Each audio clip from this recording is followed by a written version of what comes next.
가장 먼저 이해했다라고 할 만한 사람은 도안이라고 하는 분이고, 그 다음에 공사상을 이렇게 안정시키고 질적으로 끌어올린 사람이 승조라고 하는 분이에요. 그 다음에 경전을 옮겨 적고 이런 것들도 있어요, 예전에. 그러니까는 요즘으로 말하면 복사지, 복사.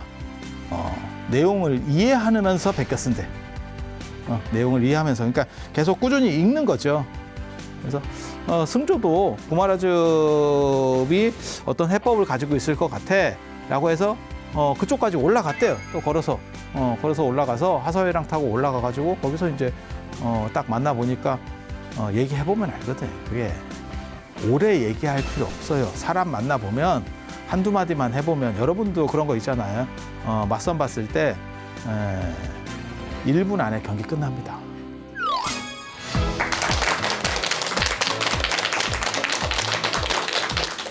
자, 지난 시간에 이어서 오늘은 이제 승조 법사를 돌아가시게 하고, 저는 개인적으로 사실 승조라고 하는 분을 제가 어렸을 때 굉장히 좋아했었거든요.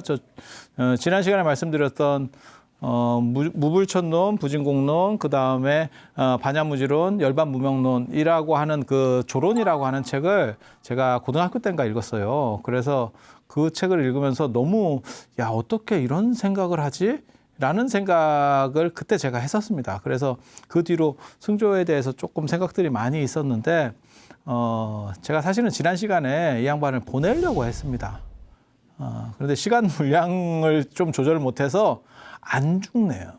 근데 어떻게 보면 당신이 해원하는 걸 수도 있어요. 이 어른이 일찍 돌아가셨는데, 31살에 돌아가셨으니까 일찍 돌아가셨는데, 우리 프로그램에서는 2주나 살아있잖아요. 그래서 이 승조와 관련돼서 이 경덕 전등록에 보면 좀 재밌는 얘기가 나옵니다. 제가 보기에는 느낌상 굴한데, 경덕 전등록은 송나라 때 책이거든요. 도원이라고 하는 스님이 쓴 책인데, 이게 이제 거기서 이제 1700공안이라고 하는 것도 거기서 나오는 거예요. 그러니까 경덕연간에 만든 선종의 깨달음과 관련된 기록들, 이게 이제 전등록이에요. 그런데 조금 내용들이 이게 전체 너무 많은 걸 편집하다 보니까 카드라도 좀 들어가 있어요. 사실도 들어가 있는데 비해서 카드라가 들어가요. 양이 너무 많다 보니까 그걸 다 정리를 제대로 깔끔하게 못 해내는 거예요. 그래서 승조 부분은 제 느낌에는 카드랍니다. 근데 아무튼 거기에 뭐라고 나오냐면, 전등록에 후진의 요흥이 구마라집 모셔오는, 장안의 소요원으로 구마라집을 모셔오는 요장의 아들인데, 이건 뭐 계속 얘기를 했었어요. 그 요흥이 이제 승조에게 재상지휘를 좀 해라, 뭐 이렇게 했다는 거예요. 그리고 그 당시에는 이제 불교가 한참 이렇게 떡상하고 있었으니까, 주가가 막 올라가고 있었으니까 불교 세력에 대해서도 이렇게 포용할 수 있는 게 굉장히 좋아요. 그 불교를 지지를 얻는 쪽이 여러 나라가 찢어져서 각축전을 벌이고 있으니까 당연히 중요한 어떻게 보면 키를 쥐고 있죠. 그래서 제국이 안정됐을 때 통일기에는 종교가 오히려 떨어집니다. 상황이 약간 떨어지고, 이게 여러 개로 쪼개져 있을 때 주가가 올라가는 경우들이 있어요. 우리 쪽 편을 들어주세요, 이렇게 나오는 거죠. 이해가 되죠? 그래서 승조에게 재상제의를 했더니 승조가 안 하겠다 이랬다는 거예요. 그랬더니 잘못해서 저 사람이 다른 나라로 넘어갈 수도 있으니까 말을 안 들으면 날려라. 뭘 날려라 이랬대. 머리 좋고 이러니까 딴 쪽으로 가서 지지할지 모르니까 날려라 그랬더니 탁 진짜 날리게 됐대요.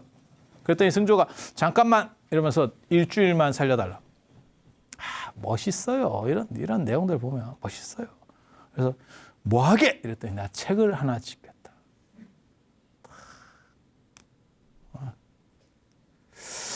그래서 쓴 책이 보장론이래. 그래서 쓴 책이 보장론이래. 보장론, 여러분은 이제 이런 쪽에 감이 없어서 그러는데, 보장론 이러면 딱 제목만 딱 봐도 저기 본성에 대한 논리입니다. 그래서 승조가 반야 사상과 같은 거를 한 사람인데 반야 공사상 같은 쪽을 한 사람이 돼서 본성에 대한 얘기를 했다고? 라고 나오는 거죠. 본성에 대한 얘기는 승조보다 더 뒤쪽에 가서 나와야 돼요. 그러니까 저 도생이 불성사상을 얘기하고 이제 승조 다음에 나오는 사람이 도생인데 도생이 불성사상 얘기하고 좀 더 지나야 본성에 대한 내용들이 불교 안에서의 함의가 풍부해져요. 근데 너무 일찍 나오죠. 그래서 사람들이 무슨 생각하냐면 뒤에 누가 승조 이름을 빌려다가 쓴 거 아니냐. 그러니까 우리가 쓴 사람이 이제 글 써놓고 승조라고 출판할 때는 이름을 그렇게 날리는 경우들이 있어요. 우리는 이제 무명이니까. 무명이니까. 이해가 됩니까? 그래서 지금 연구로는 저건 한 8세기 정도에 나온 책 같다. 이렇게 돼요. 그리고 그래서 이걸 이제 어디까지 믿을지는 잘 모르겠고 결국 승조는 죽어요. 그래서 31살에 죽는 거예요. 옛날에 왕필도 23살에 죽었잖아요. 그 정치판에 말려서 죽은 거예요. 그냥 죽은 게 아니고 정치판에 말려서 죽는 거거든요. 그래서 이 양반도 정치판에 어떻게 보면 말려서 죽는 거예요, 지금. 그때 이제 마지막으로 이렇게 시를 썼대요. 나 이 시 보고 깜짝 놀랐잖아. 이게 임종계. 이거 다 얘기하면서, 돌아가셨대. 봐봐. 여러분은 어때? 놀랄만한가? 사대가 본래 주인이었고, 오혼, 색수상 행식. 그러니까 우리 몸을 갖추고 있는 이런 것들은 본래 공인데, 그것은 실체가 없다는 뜻이에요. 없다는 뜻이 아니에요. 본래 공이라는 거는 지금 내가 이 자체로 존재하지만 이것은 실체가 없어 라고 얘기하는 거예요. 그러니까 이것이 흐트러지면 없는 거야. 그거는 지난 시간에 말한 이 무의 생각인 거고 그거는 그 생각이 아니에요. 무나 허에 대한 생각을 지금 얘기하는 게 아니야. 나는 지금 본질적으로는 실체가 없기 때문에 이것을 공이라 그래. 나는 존재한다. 왜? 공으로서. 이렇게 얘기하는 거예요. 허공은 존재한다. 왜? 공으로서. 이거 조금 길게 설명은 할 수 있는데 제가 이런 얘기를 이런 방송 같은 데서 이렇게 얘기를 하면 시청률이 급격하게 떨어질 겁니다. 이게 치매 예방에는 좋을 수는 있는데 그 끝까지 견디지를 못해요. 뇌가 쥐가 날 수도 있기 때문에. 근데 어려운 얘기는 아니에요. 제가 지난 시간에 얘기한 거가 거의 대체로 그게 깔끔하게 얘기 잘하는 겁니다. 제가 안 어렵게. 난 내가 생각해도 기특해. 내가 그런 생각이 들거든. 그리고 설명할 때 가장 큰 특징은 자기가 고민이 있었느냐랑 관계가 돼요. 자기 고민이 많았던 사람들이 훨씬 쉽게 얘기를 합니다.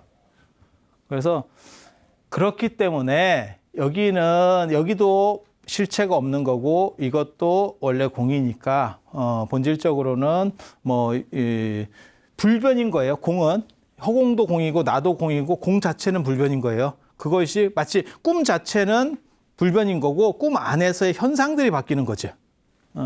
그런 거니까 장차 칼로 백린 머리에 칼날이 탁 이렇게 다가와도 그것은 흡사가 한국말 이 한문입니다. 이게 흡사입니다. 이게 흡사하다.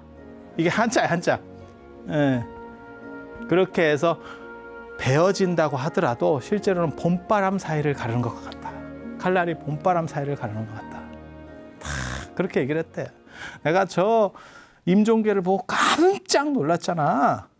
왜? 너무 유치해. 승조는 문장가인데 야 나도 짓겠다. 이 생각이 드는 거예요. 승조는 문장으로서 이름이 난 사람이거든요. 문장으로 이름이 난 사람이거든요. 저건 문장가의 글이 아닙니다. 저거 우리같이 초급 한문하는 사람들이 쓰는 글이에요. 제가 오른팔과 전 재산을 걸고 얘기하는데 나 저 정도면 목도 건다. 목도. 저거 승조글 아닙니다. 그리고 저 정도 유치한 글을 쓰는 게 승조면 승조는 가치가 없는 사람. 저거는 좀 떨어지는 사람들입니다. 그러니까 글의 깊이라든지 철학성이 많이 떨어져요. 그리고 문장력도 떨어져요. 저 너무 쉬운 문장. 원래 글 잘 쓰는 사람의 특징이 특히 한문은 더 그래요. 비틀어서 씁니다. 너네가 따라올 테면 따라와봐. 이런 게 있어요. 근데 그 맛이 없어요. 그리고 약간 알딸딸한 맛도 있어야 되는데 너무 선명해. 네. 저건 좀 하급 문장입니다. 그래서 승조글은 아닌 것 같아. 근데 뭘 얘기하려고 했냐면 그거는 분명하죠. 저 양반이 공사상에 투철한 사람이기 때문에 죽음이라는 것을 초계와 같이 여겼어. 근데 저 생각도 되게 재밌는 게, 저 임종계도 되게 재밌는 게, 공사상은 저게 아니라니까요. 공사상은 염세주의적이고 초탈하고 이게 아니고 공이기 때문에 더 치열하게 살 수 있는 거예요. 그걸 얘기할 수 있는데 저기는 거꾸로 공이니까 달관자 같이 표현을 해놓은 거야. 저걸 쓴 사람은 공사상에 대해서 사실 제대로 이해도 못해. 좀 약간 좀 떨어져. 많이 떨어져. 그래서 저게 과연 승조의 글이냐? 아닌 냄새는 확 나지만 제가 늘상 얘기하지만 자료가 유일일 경우에는 선택권이 존재하지 않는다라고 하는 게 있어요. 그러니까 두 가지가 있고 세 가지가 있고 이러면 대비해가지고 요건 맞고 요건 틀리고 하는데 딱 하나밖에 없어, 기록이. 그게 유일 기록의 문제점이라고 하는 거거든요. 그러니까 선택을 안 할 수가 없는 거야. 이해가 되죠? 물론 그걸 저는 이제 또 합리적으로 풀면서 논문도 쓰고 제가 했었는데 그게 무엇을 의미한다 뭐 어쩌고저쩌고. 근데 그건 상징 해석이라고 하는 거고 그렇지만 있는 기록을 뒤집을 수는 없어요. 여기도 마찬가지예요. 냄새는 나는데 승조가 저 정도 글밖에 못 쓸, 이 정도 글을 임종계에 쓸 정도 사람이면 조론을 못 쓴다니까. 수준이 완전히 다르다니까, 글이. 그런데 그렇게 냄새는 나지만 그런 걸로. 아닌 걸로가 아니고 그런 걸로. 왜? 어떡할 거예요? 어떡할 거야? 그래서 승조가 어떻게 보면 형장의 이슬로 사라지는, 형장의 이슬. 그래서 승조는 그렇게 죽고, 그리고 저 당시에는 왕필도 그렇지만 조금만 정치판에서 이렇게 잘못 걸리면 그냥 날아갑니다. 특히 천재는 더 잘 날아갑니다. 이유가 뭘까요? 이유가 뭘까요? 지금 우리가 볼 때 천재지 그 당시에는 비호감입니다. 뭔 뜻인지 아시겠어요? 야, 저 사람 머리 좋아. 그러면 우리가 어우, 저렇게 대단한 분이 이렇게 될 것 같아요? 그 옆에 경쟁자들 입장에서는 집중포화합니다. 집중포화 들어갑니다. 인생이라는 게 다 그렇거든. 다 그렇거든. 그래서 그렇게 이제 승조는 마치고 그 다음에 도생. 이 도생이 재밌어요. 승조하고는 또 완전히 또 특이한 변별점을 가진 사람이에요. 연대부터가 달라. 이거 한번 계산해 보세요. 겁나 오래 살아. 80이요, 80. 지금은 80이 별로 대산할 게 없다 이렇게 생각하는 시절이 됐지만 조선시대 여러분 어렸을 때만 하더라도 80 어른이 80을 사셨대. 그러면 굉장히 오래 사신 겁니다. 지금은 80 하면 아무개 부모님도 80이고 저 집도 80이고 저 집도 80. 80이 천지빛깔이에요. 하지만 지금 저게 어느 시절인데 300년대 사람이잖아요. 그때 80이면 진짜 엄청 사신 거예요. 엄청 사신 거예요. 근데 이게 그럴 수 있겠다 싶은 게 이 양반이 욕을 겁나 먹습니다. 그래서 우리의 진리가 있잖아요. 욕 먹으면 오래 산다라고 하는 딱 거기에 부합하는 인물이야. 부합하는 인물이야. 이 양반의 특징은 뭐냐면 도노성불설. 승조는 반야공사상. 이 양반은 도노성불. 도노성불 선종에서 말하는 그거의 원류가 이 양반이에요. 시작이. 그리고 이 양반은 의미 중심이에요. 승조는 문장 중심이고 이 사람은 의미 중심이에요. 내포 의미가 뭐냐. 그러니까 승조 같은 경우는 경전이 있으면 그 경전의 내용을 잘 집취해서 문장으로 싹 만들어서 뜻을 드러내는 걸 잘하는 분이고 이 양반은 요만큼만 있잖아요. 그러면 요걸 상상을 해가지고 이렇게 만들어내는 사람이에요. 이해가 됩니까? 그러니까 아이디어가 좋지. 아이디어가. 그래서 불성당유론, 불성은 언제나 있다. 그 다음에 법신무생론, 법신은 형체가 있으면 안 된다. 그 다음에 불무정토론, 부처님에게 정토가 없다. 그러니까 뭐 아미타불에게 극락정토, 그런 거 개구라. 그러니까 본체론적인 얘기를 하는 거예요. 그런 걸 가설하는 자체가 좀 유치한 거다. 뭐 이런 얘기들을 하는 거예요, 지금.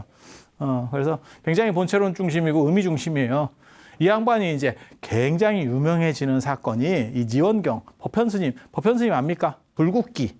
나중에 뭐 저 법현 스님 얘기 잠깐 하게 될지는 모르겠는데 법현 스님이 인도 구법 갔다 온 사람이잖아요. 법현의 불국기, 그 다음에 뭐 저기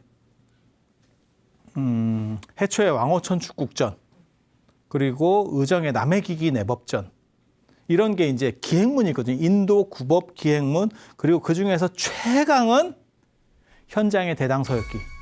뭐 현장 스님 얘기는 100%할 겁니다.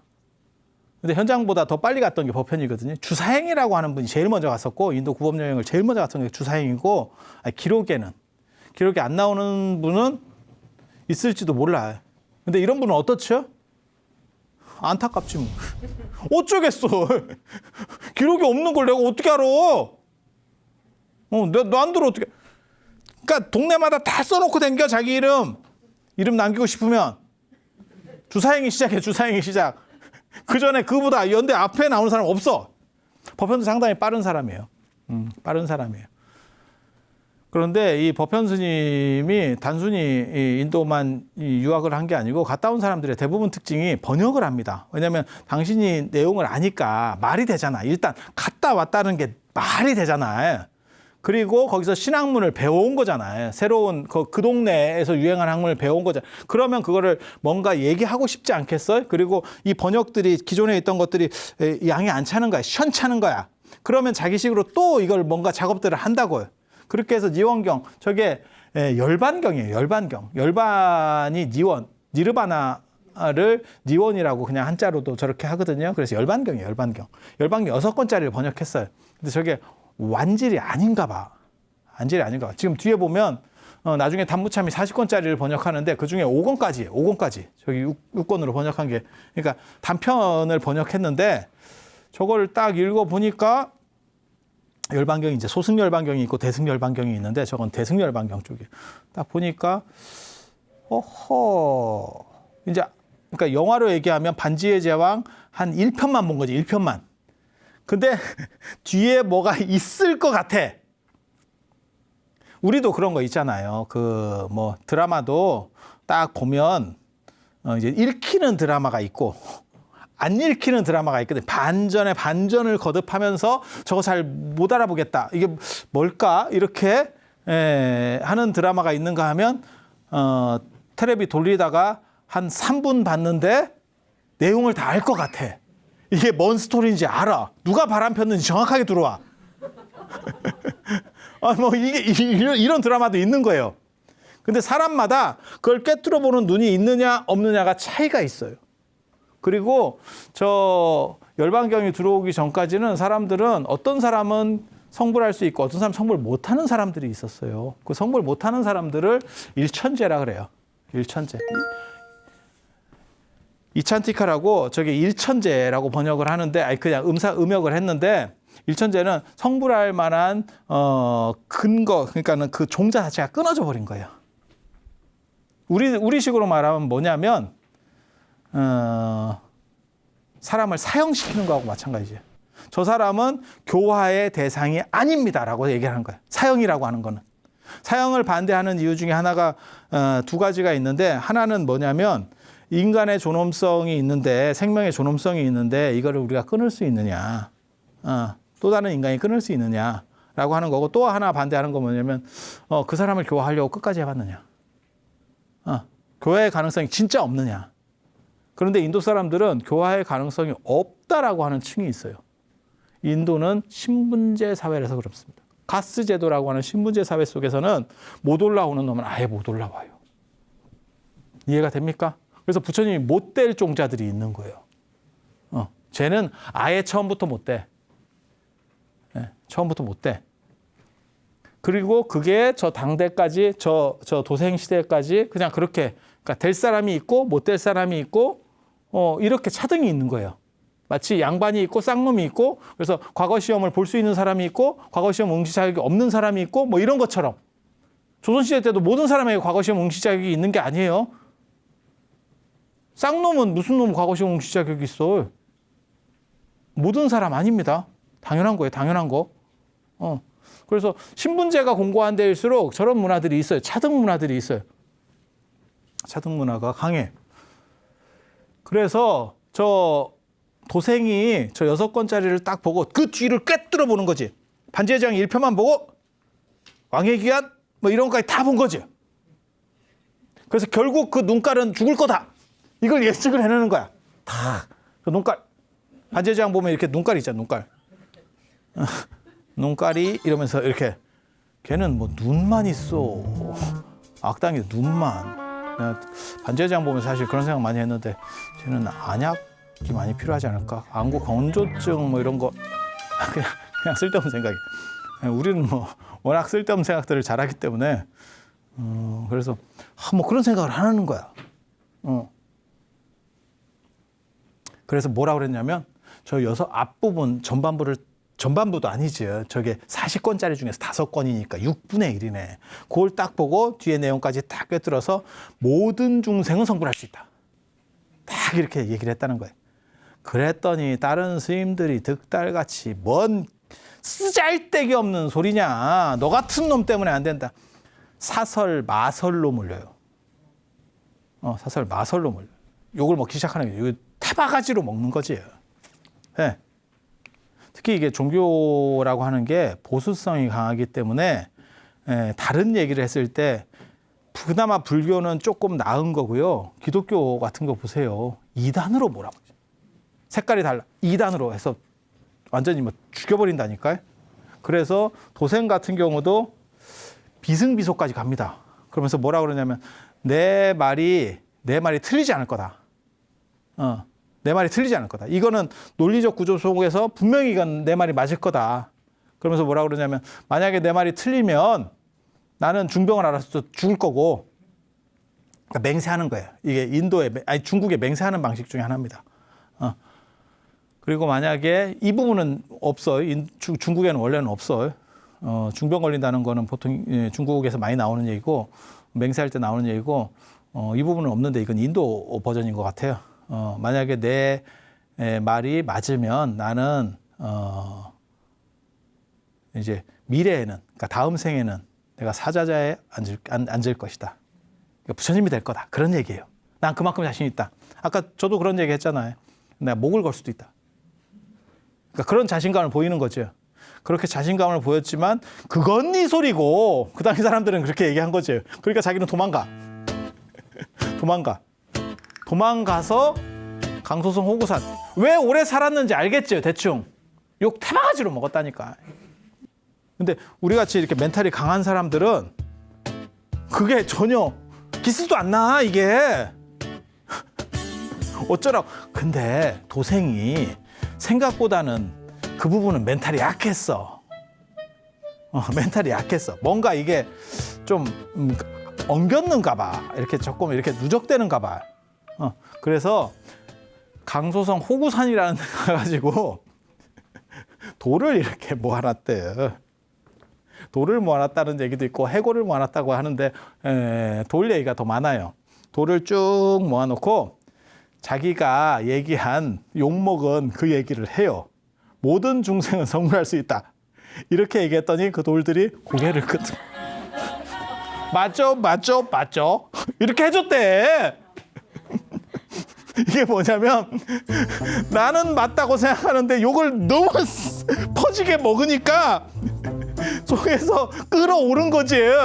그러니까 에이씨 이러면서 돌이라도 이렇게 놓고 야, 내 말 맞지? 이렇게 할 정도면 스트레스 더럽게 받았다는 얘기예요. 이게 지금 보통 사람 같으면 돌에 말을 하지 않지. 돌에 해골에다 했다는 얘기도 있어요. 해골에다 했다는 얘기도. 해골이 좀 더 가능성이. 그 시절에는 전쟁 상황이라서 시체를 다 수거를 못 해요. 그러니까 해골이 이게 굴러다닌다고요. 그러니까 무슨 뭐 무덤을 파서 해골을 그게 아니고 그래서 그런 얘기도 있어요. 그러니까 어떻게 보면 좀 재밌지. 재밌지. 그러니까 이 양반의 성격이 드러나는 거야. 튀는 거 좋아하고 그다음에 창의적이고 그다음에 어떻게 보면 이런 데 약간 스트레스는 받지만 그걸 이겨내려고 하고 나는 무정물로라도 해서 내가 이겨내겠다. 예, 집착이 굉장히 강하지. 그래서 오래 사는 것 같아. 80대는 새에 이 양반 여산에 이 강서성 여산 제가 2번이나 갔잖아. 또 여기를.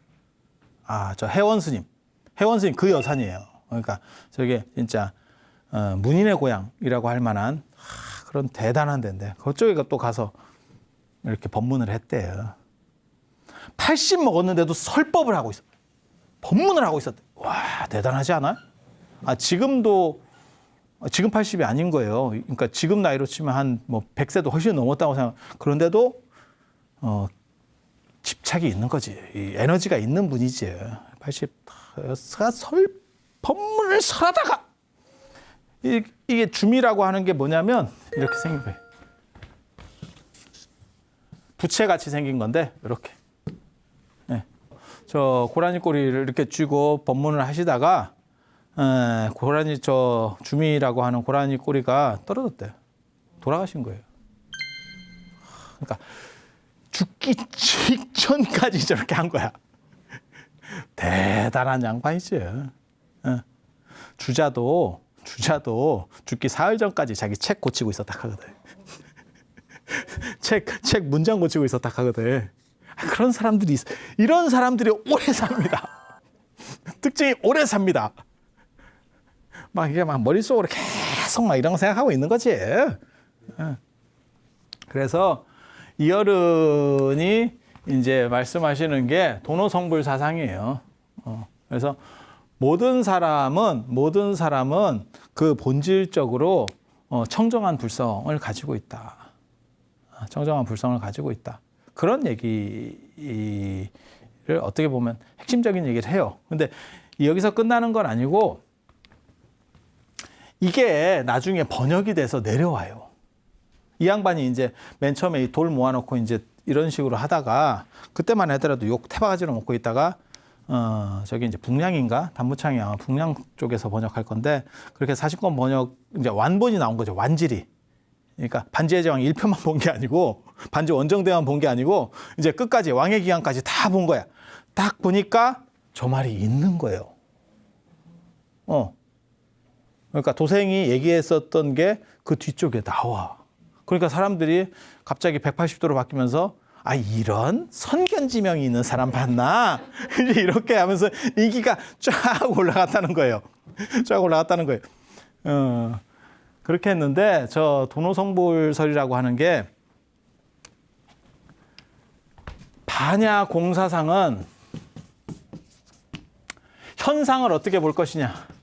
현상 속에서 본질을 보는 방법이에요. 현상 속에서 본질을 보는 방법. 그리고 저 불성사상은 현상이 어떻든지 간에 그 본질은 항상하다라고 말하는 거예요. 어떻게 보면 왕필의 귀무론하고도 통할 수 있는 이야기예요. 지난 시간에 했었던.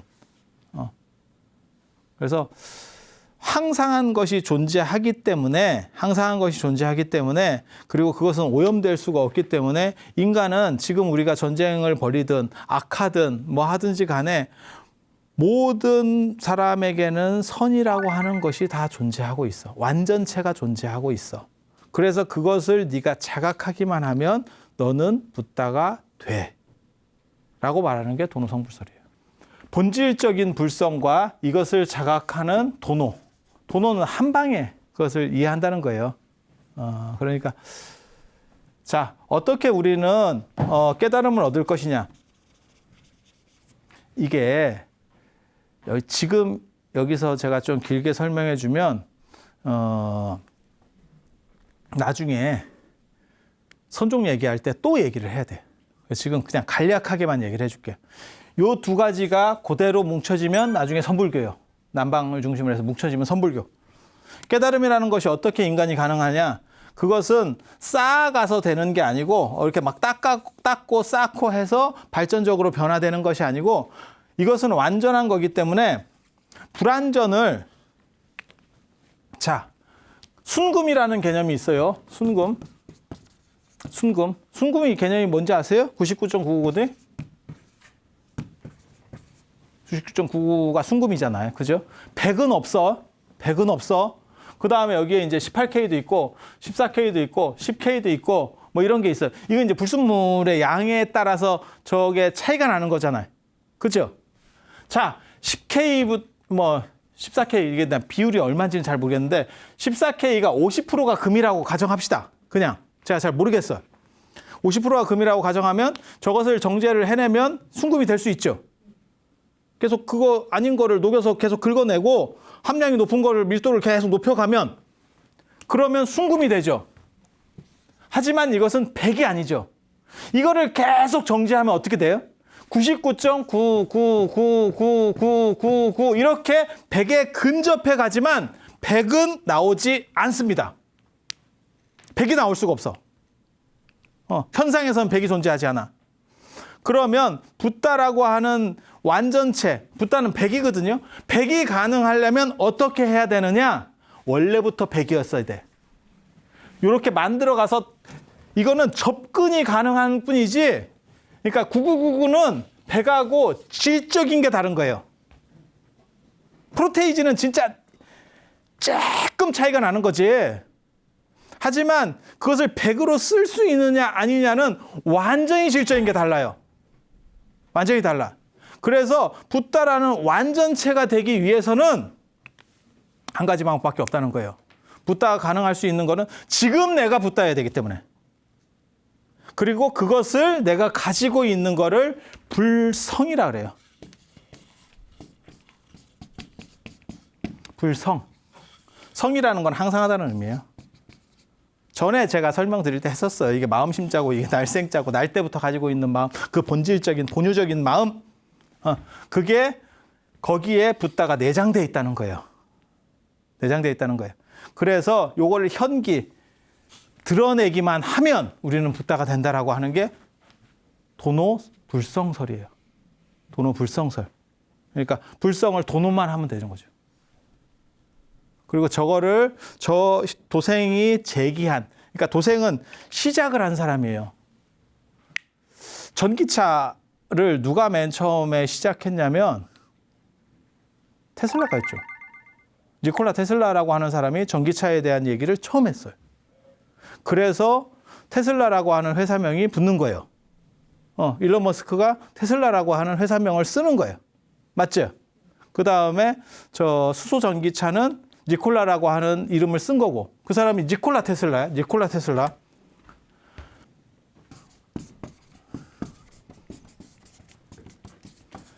얼마나 대단하면 둘 다 기업이 돼요. 무슨 놈 사람 이름이. 그죠?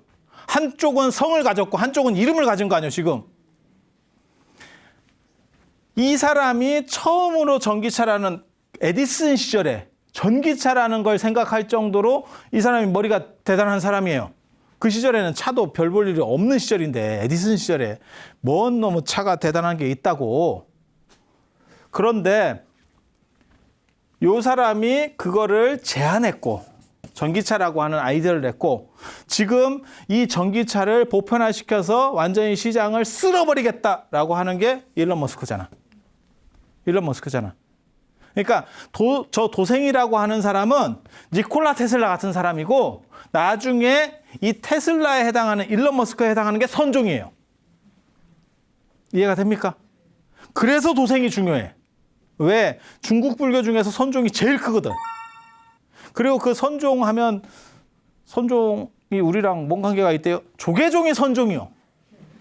선종 안에 조계종. 선종 안에 조계종.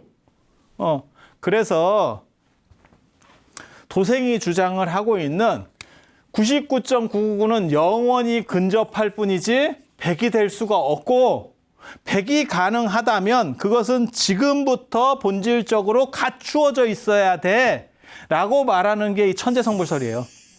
일천재라고 하는 애들도 일천재, 그러니까 상태가 성불을 못하는 게 아니고 걔네에게도 기본적인 것은 다 깔려 있어. 다 깔려 있어. 그러면 모든 사람이 성불하느냐? 그건 아니야.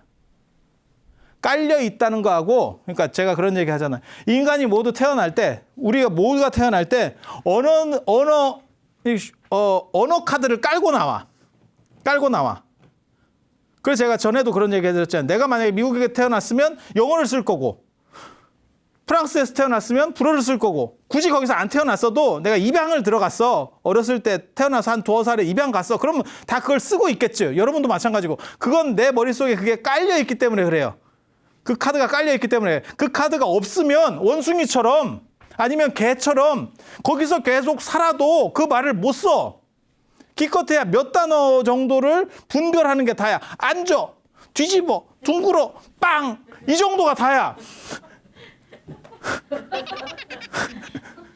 아니 그렇잖아. 그 이상 걔가 몇 가지나 하냐고. 그것도 먹을 걸로 꼬드겨야 될까 말까 하는 거야. 그게 깔려 있으면 걔도 어머님 밥 주고 가셔야죠. 이렇게 하겠지. 그러면 나가면서 주인이 야 햇반 뒤어 먹어라.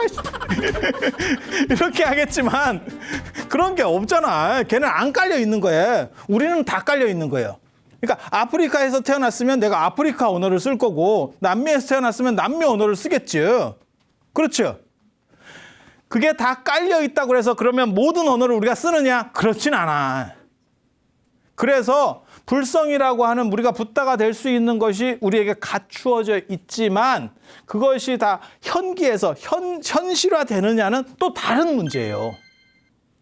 단 그 전에는, 도생 전에는 그게 깔려 있는 사람이 있고 안 깔려 있는 사람이라고 있다라고 얘기를 했는데, 도생은 이런 게 어디 있냐? 다 깔려 있는 거지 인간이면. 이렇게 얘기하는 거예요. 이렇게 얘기하는 거예요. 그리고 나중에 선으로 넘어가면 이것이 보편화되면서 여기서는 이 문제를 해결하고 그 다음에 이것이 어떻게 현기하느냐, 쉽게 말해서 이것이 현실적으로 구현되느냐를 얘기를 하는데, 이 선불교, 선종의 입장에 오게 되면 누구나라는 게 가능해요. 깨달음이라고 하는 것이 누구나 가능하다. 저 때만 하더라도 깔려있다라는 데 초점이 맞춰 있는 거고, 그것이 지금 현재 가능하냐라고 하면 현재 가능한 사람도 있고 안 하는 사람도 있고 이러겠는데, 도생 정도 시대에는 그 정도까지밖에 안 가는 거예요. 그런데 도생이 중요한 게 뭐냐면 인간 평등, 저게 평등 사상입니다. 어떻게 보면. 그러니까 쌍놈이든 양반이든 왕공 대신이든 내시든 간에 모든 인간은 다 부처의 완전성을 가지고 있는, 붓다의 완전성을 가지고 있는 평등이다. 인간 위에 인간 없고 인간 밑에 인간 없다. 이건 굉장히 근세적 사고예요. 그걸 언제? 300년대, 400년대 초에. 이 사람이 얘기했으니까. 상당히 천재적이죠. 상당히 천재적이죠. 그리고 그 아이디어를 날름 주워서 지금 어디서 돌아가셨다 그랬어요? 강서성 돌아가셨잖아요. 여산. 이 강남 쪽 문화들이 쫙 움직이면서 나오는 게 나중에 선불교예요. 선불교. 그래서 그런 걸 가지고 기초로 해서 쫙 땡겨가는 거죠. 그래서 도생이라고 하는 사람은 니콜라 테슬라 같은 사람이고, 저 일론 머스크 같은 사람은 해능이라고 보시면 돼요. 이해가 됩니까? 한 사람은 시작한 사람, 한 사람은 그것을 이렇게 보편적으로 해서 완성시키는 사람, 구현하는 사람. 그래서 오늘 도생이라고 하는 사람, 도생만 얘기한 건 아니죠. 승조를 제가 보내드렸잖아. 승조는 너무 젊게 사셨기 때문에 2번에 걸쳐서 보내드렸고, 도생은 오래 사셨으니까 한 번도 아니고 승조하고 겹쳐가지고 꼽사리로 돌아가시게 되고, 인생이 다 그런 거예요. 사는 거 오래 사셨으니까 좀 일찍 가시고, 사는 게 힘들었던 분은 좀 오래 사시고, 딱 이렇게 비중에 맞춰서. 그래서 오늘 이상 마치고 다음 시간에는 드디어 북쪽 왕조의 통일 문제, 여기서부터 이제 역사 얘기, 진기한 얘기. 지금까지는 약간 철학적인 얘기를 해드렸고, 이제 역사적인 진기한 얘기, 그리고 불교가 절단이 나는 얘기. 너무 슬프고 기구하고 얘기가 복잡한데 재밌는 얘기. 그거 다음 시간에 제가 해드릴 수 있도록 하겠습니다. 자, 들어주셔서 감사합니다.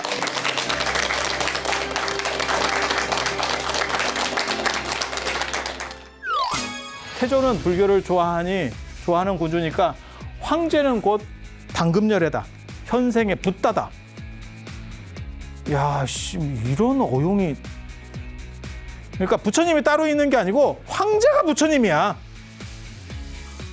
그러니까 황제에게 당연히 승려들은 절을 해야 된다. 왜? 부처님이니까.